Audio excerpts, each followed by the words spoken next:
Cooper Moore. Paced on the bench, and then Missoura's going to take a penalty.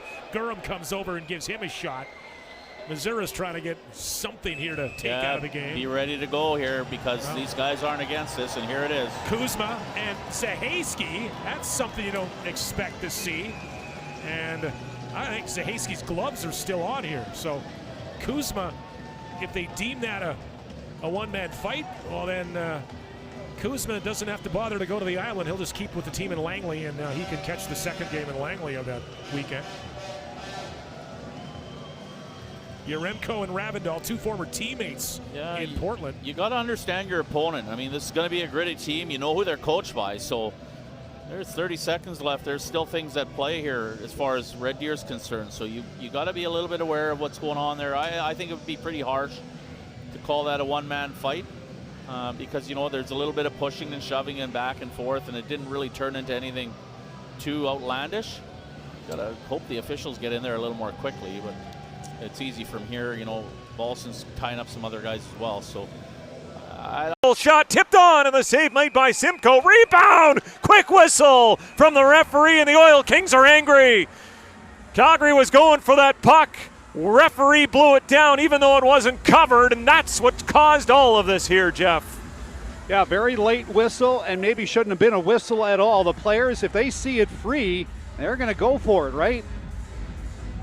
And this came after Edmonton shot the puck after a whistle on an offside, so Edmonton upset there. But the officials, if they lose sight of the puck and think it's going to be covered, they'll whistle it down. Both teams are going to take penalties here after the whistle, so we'll see 4-on-4 for a full 2 minutes.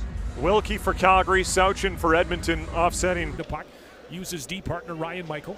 Michael goes back to Brunick, and then Michael is hit awkwardly by Lodge. There's going to be a penalty to the Rebels forward, and Brunick is upset about that. Comes to the aid of Ryan Michael.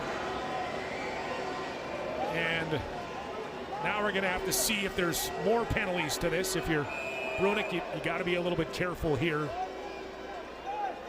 Now you got Chichkin and Thompson pushing. I think Brunick's going to get a penalty here too. What are we going to do here with the penalties? Initially, that's a dangerous hit that Ryan Michael took. If I had to guess, there's a double minor and a minor here. I think the Blazers still go on the power play. The refs are going to talk about it. You know, you're 50-50 on that. Part of it is like, Harry, stay out of it, but you know what? That's his yeah, I just think that, best you know friend what? and everything, yeah. Yeah, I think it's just a bad hit. It's a bad hit. Bad hit. Is it a major? That's the question maybe ask. I know Mikey, he pops up right away because that's the kind of kid he is, but that is an ugly, ugly hit. Yeah, and I don't, it doesn't mean I'm